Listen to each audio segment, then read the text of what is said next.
Hey, what is good? What is good?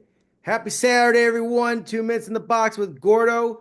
Special episode. We are recapping the big trades that went down yesterday. We were live yesterday, but we had a little technical difficulties. But I want to go to revisit the trades that happened yesterday. We all know what happened the other day. Brock Nelson and William DeFore to the Colorado Avalanche, and the Islanders acquire Oliver Kylington, Kale, Richie, a first round pick 2026, and a conditional third round pick. Pretty darn good on both ends. Islanders, they got a good deal. And Vegas Golden Knights reuniting with another original misfit, Riley Smith, Brandon Brisson, and a third round pick of this year going to the New York Rangers.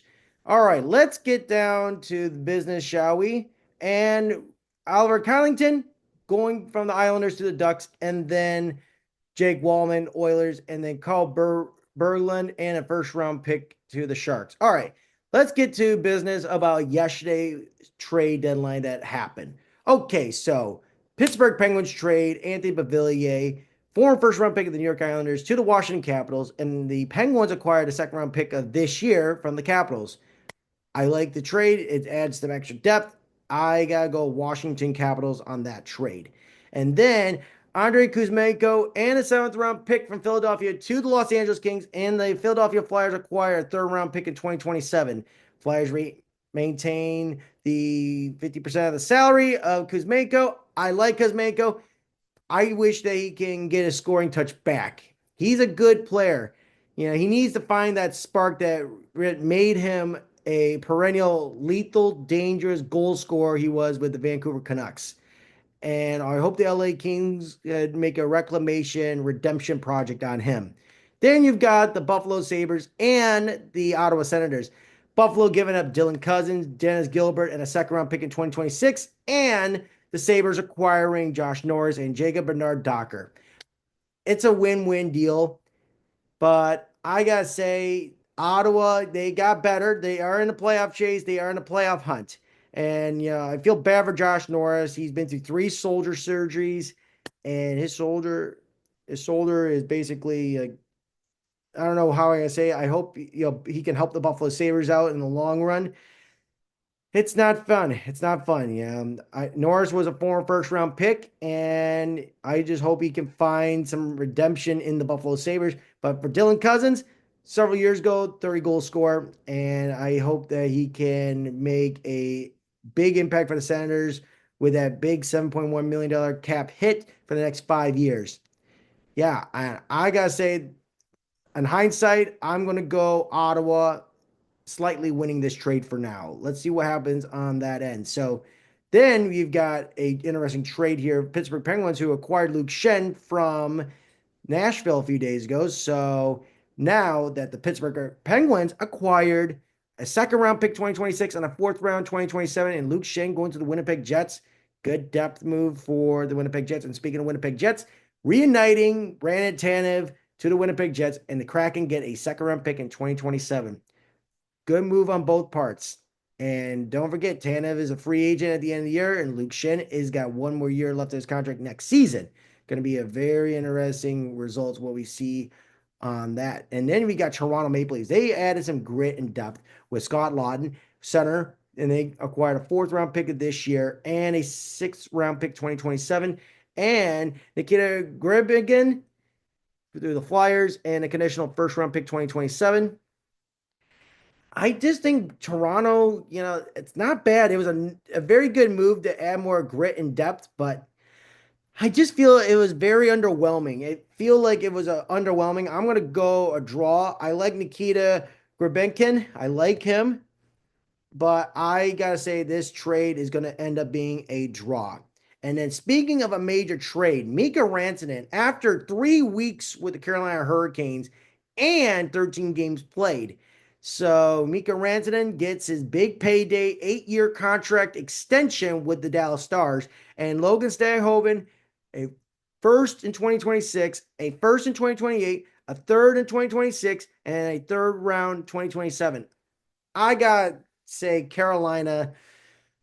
That was a weird, weird, weird weird month for you guys. I don't know why you trade Nietzsche. Nietzsche is a pure playmaker. That dude was due for a payday, and he's doing spectacularly well with Nathan McKinnon as his line mate and Jack Drury with that depth chart. I gotta say, Carolina, you got Taylor Hall and you got another draft pick, but man, I just don't know if Mika Rantanen, like Mika Rantanen intentionally played like crap just because the deal was he wanted to be an Avalanche for his entire career. He wanted 14 million, and they were very concerned about the cap and what players they have. So, I mean, the bold move by Dallas. I mean, Dallas is definitely a top three favorite to be in the Stanley Cup Finals and the favorite to win. And both first round picks are protected top 10. Carolina, I gotta say, they won that trade in the long run. Logan Stanghoven is going to be a superstar. What a bargain. I thought they were going to go with Maverick Bork. And looking at Logan Stanghoven this season, 29 points, 59 games, not bad. Plus two.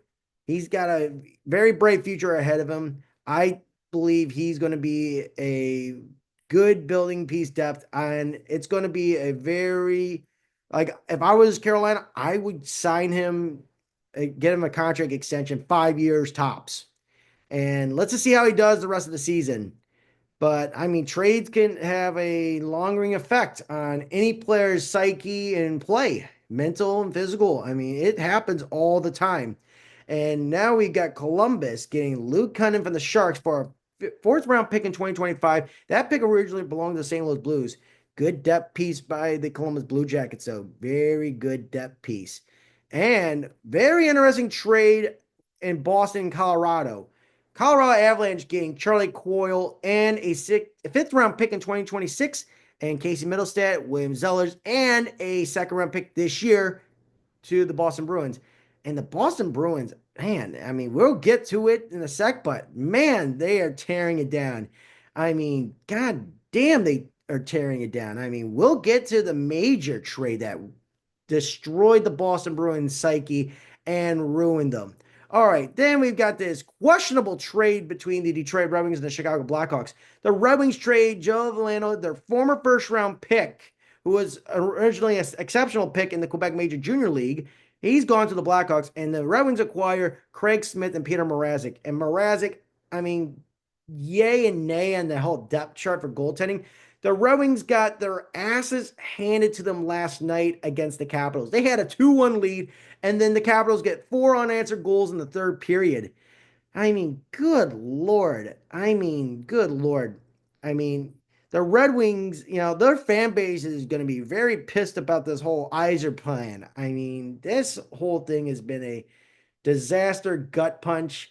And I don't know. I gotta say the Red Wings, they gotta have the balls to, make themselves relevant and contending. I mean, losing 5 in a row like that is costing them in the standings. It's not looking good.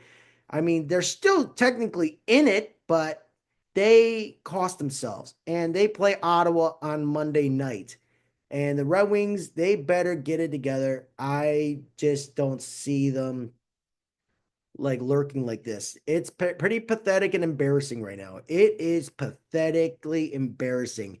The magic is gone from Tom McCollum, but the Red Wings need something to get everything back on track. Dylan Larkin got hurt, but the Red Wings, they need to get their, together. All right, now you've got a very interesting trade within the Metropolitan Division. Devils, Penguins, Cody Glass, and Jonathan Gruden. Devils and the Penguins acquired Chase Stillman, Corey Stillman's son, Max Graham, and a third round pick in 2027. It was a depth move and all that. And then the biggest trade that came down to the wire. Holy shnikes. What the hell? I mean, the Florida Panthers, they destroyed Boston Bruins. 2 years ago, the Boston Bruins had the best regular season record of all time, and then, what the history, I mean, like, we could have an alternative history. If Brad Marchand would have scored that goal in game 5, we would not be having this discussion, but the Boston Bruins I mean, they got basically whipped. They are pussy whipped. I mean, good Lord, they're going to be rebuilding for a very long time. It just shows the confidence and faith in the front office. It's one of those things. And the trade was Bill Zito trades a second round conditional pick in 2027 for Brad Marchand. What a steal. It's like Lloyd Christmas rock, like screwing over that blind kid, with a couple of baseball cards, a sack of marbles, and that Petey, the dead parakeet. Yeah, that was absolutely savage. And that second round pick could become a 2027 or 2028 first round pick if Panthers win the first two rounds in the Stanley Cup playoffs and Marchand plays 50% of the playoffs and Boston maintains 50% of the salary. Oh boy. God damn. I mean, the Panthers, I mean, I know I'm not political, but it's that Trump effect. It's that Donald Trump effect that, basically the Panthers basically just wrecked the once proud legacy until the woke ruined that legacy in Boston. Damn. I mean, that is cold and savagely brutal. I mean, the Boston Bruins are going to be rebuilding for years to come. I mean, I feel bad for Charlie McAvoy. I feel bad for David Pasternak. I feel bad for Swayman, but god damn, the Florida Panthers just wrecked you guys significantly. And the Toronto Maple Leafs, on the other hand, they did the same thing. They took Brandon Carlo, who's got another year left on his contract, and Fraser Min, a conditional first round pick and a fourth round pick this year.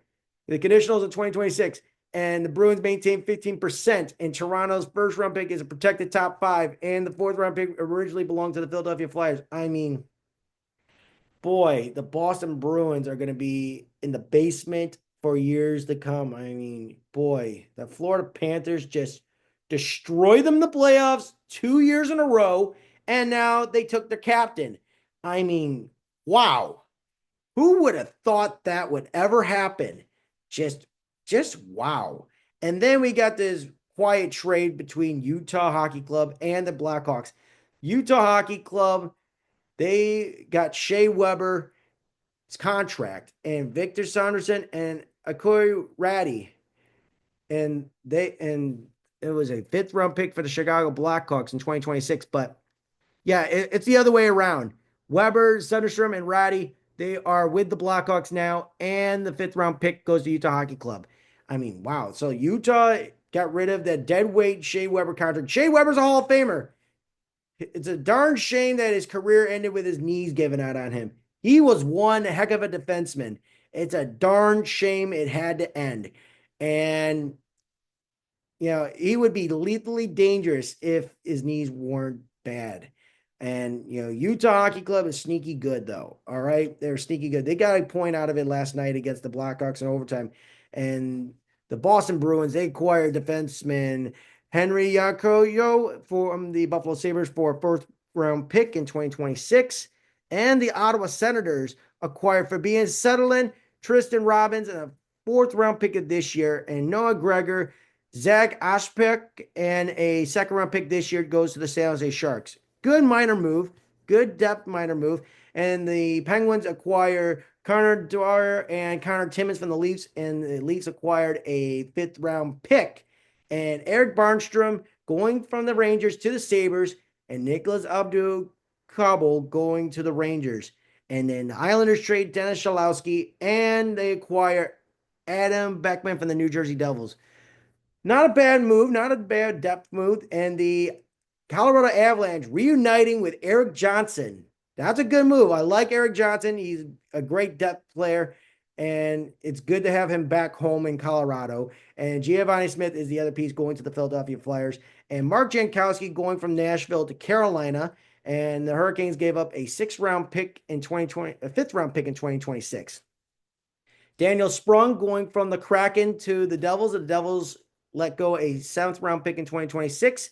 And the Devils trade Mark McLaughlin to the Bruins, and the Bruins acquired Daniel Missel, the defenseman, And the last trade is that the Minnesota Wild acquired future considerations for the Toronto Maple Leafs. The Maple Leafs acquire Reese Johnson. Yeah, boy, oh boy. Yeah, what a crazy trade. I mean, who would have thought in a million years that we would see a trade like this go down? And looking at the standings right now, and Florida, yeah, they're playing the Sabres tonight. Easy win, 83 points. And Toronto and Tampa, they're going to be playing against each other in the first round of the playoffs again, theoretically, because if the season ended today, and then you've got Washington getting the easy 2 points last night against the Red Wings. Then you got Carolina and New Jersey, and then you got Columbus and Ottawa in the wild card spots, and then the Rangers, Canadians, and Red Wings are in the Bruins somewhat still in the playoff mix, but I gotta say, let's find out by Monday, see who's still in this race. I mean, Ottawa got some good pieces upgrade, but Columbus, though, I think Columbus, they can creep up in that third place spot with the Devils. I mean, the Devils, they were one of the favorites originally, but they sunk down because Hughes is out for the rest of the season. And in the Western Conference, Winnipeg, Dallas, and Colorado. I mean, look at that. I mean, I gotta say, I'm just curious what would happen with Colorado and Minnesota theoretically. Like at the end of the season, I like to see Colorado and Dallas in the first round matchup. Minnesota's sneaky, but they got injuries, and right there, I would be very cautious. And I think those two would be the heavy favorite matchup in the first round. But I gotta say, Edmonton and LA. I don't think Edmonton is going to go back into the Cup Finals. I just didn't think they did enough. I didn't think they did enough. And Vegas, though, they're a heavy favorite too. I think they're like third favorites or second favorites to be into the Cup Finals and the favorites to win. And then you got Vancouver still in that, barely a lead second wild card spot. And then you got Calgary, St. Louis, and Utah and Anaheim. They're still in it, but I've got to be saying, yeah, we'll have to see what happens tonight and tomorrow, and we'll be seeing what happens with these standings, though. I mean, this is going to be a wild finish to the end.